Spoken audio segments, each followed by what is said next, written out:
Kyrie Irving doesn't want to be a member of the James gang. Asked to get out of Cleveland. Shakes up the NBA. Shakes up our opening two-shot. Yeah. I'm out. You're out. Kyrie Irving is in for at least the next few minutes.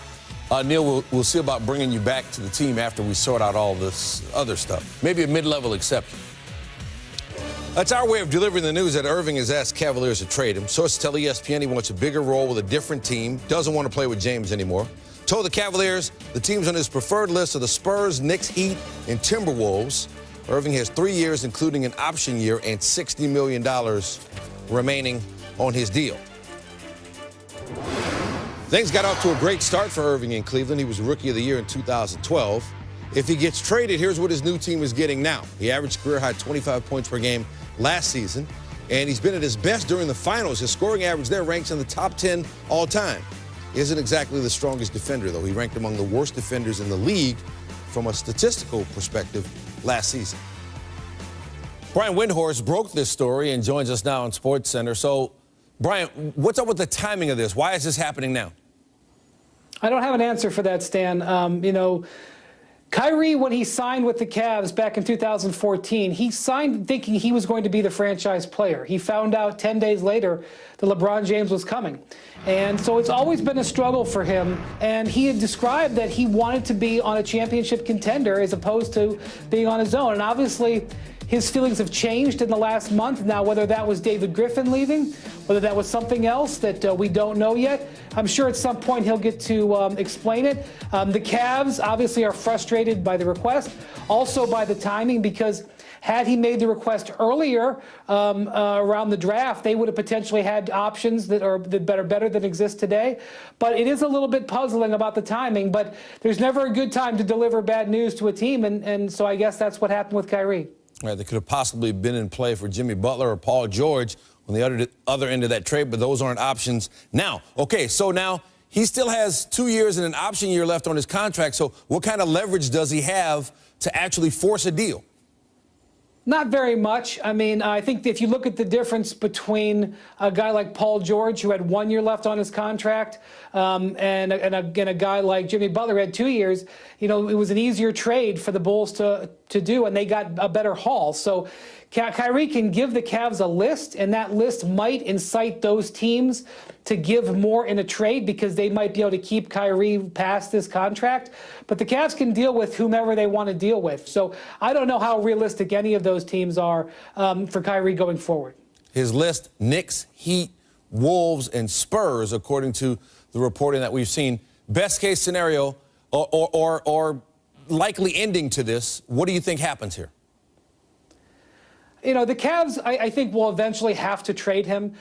He is now pretty much across the Rubicon with LeBron James.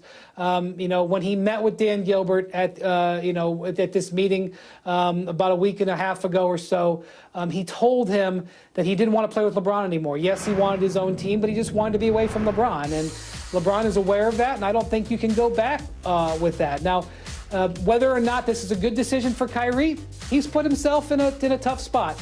He will now have to prove that he is a player that can stand on his own, and maybe he will. Maybe this will end up being a great moment for him, but he's now put himself in a tough situation that he has said he wants to be away from LeBron James. We haven't heard that happen too much. Most star players in this league are trying to figure out how to get to play with a guy like LeBron James. So, I think the Cavs will ultimately agree, and they will probably weaken themselves as a team.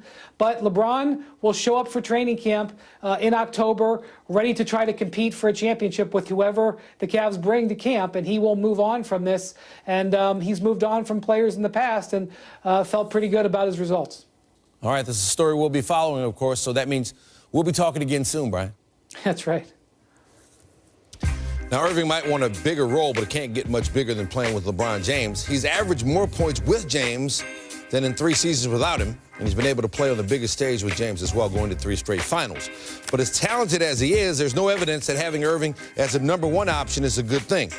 With just James and not Irving on the floor last season, the Cavs would have ranked 6th in the NBA in net efficiency. But with just Irving and not James, the Cavaliers would have ranked dead last in the league. Let's bring Stephen A. Smith into the conversation now. Stephen, from the information that you've gathered, how did it come to this with Kyrie Irving and LeBron James? Kyrie Irving doesn't want to be LeBron James' little brother. He doesn't want to be LeBron James' sidekick, and he doesn't want to play for an organization in the Cleveland Cavaliers who would evolve everything around a guy that's going to, in all likelihood, leave after next season while he's stuck there for the remaining 2 years of his contract after next season. His attitude is if LeBron James is going to leave, everything's going to change, and I don't want to be stuck in a situation that I don't want to be in because I couldn't see the forest from the trees. And, oh, by the way, LeBron James, the best player in the world, talking about departing elsewhere. What am I, chopped liver? I can play a little bit, too. I'm a closer. I'm an assassin, and I'm his teammate. So if he's thinking about leaving after next year, what does that say about what he thinks about me? All right, so now let's unpack that a little bit. So then why not stay in Cleveland? If he feels LeBron James is going to leave, then the Cavaliers become his team after LeBron James leaves. Is it because that didn't work the last time? Well, my question to you would be, is that a trick question? We're talking about Dan Gilbert here. Dan Gilbert, who's struggling business-wise in Detroit. Dan Gilbert, who doesn't make the greatest decisions in the world. Dan Gilbert, who let David Griffin, his general manager, go when a man was on the phone working out a deal that would have acquired Paul George and Carmelo Anthony to Cleveland. This is a man whose contract expired June 30th, but you let him go just a few days before the NBA draft, thereby handicapping everything that your front office was looking to do. That same Dan Gilbert, who hasn't really gone about the business of ingratiating himself with LeBron James. They talk, they're respectful, they communicate, they conduct business, but it's not like LeBron James is going to go out of his way to want to stay, nor anybody else in Cleveland for that matter. Is that the Dan Gilbert that you want to rely and stake your future on if you're Kyrie Irving? I think it's safe to say there are better options. Okay, so now let's examine this from LeBron James' perspective. He says he's not going to intervene in this. He's going to let the Cavaliers handle the situation with Irving. What does that tell you about what he's thinking? Well, what it tells me is that LeBron James wants to make sure that the world knows he had absolutely nothing to do with Kyrie Irving deciding that he wanted to be traded. Now, he may not have instigated the process intentionally, and I think it would be unfair to LeBron James to accuse him of such a thing. But if you're Kyrie Irving, LeBron James clearly has a lot to do with why you've decided that you want out. Not to mention the fact that, according to my sources, they believe LeBron James had everything to do with news getting out that Kyrie Irving wants to be traded because Kyrie Irving and his representation and others met with the Cavaliers a couple of weeks ago, and not a word got out until recently. They believe that LeBron James got word of it and was put off by it and leaked it. I'm not going to accuse LeBron of such a thing. I don't know that to be true at all, but I know that's what Kyrie Irving believes. The mere fact that he has that question says it's time to move on, which is why New York is on the phone, has been on the phone today. San Antonio has called people today. Minnesota has certainly had called people today, and you know Pat Riley and the Miami Heat have done the same. All right, Stevie, we always appreciate your insight, man. No problem.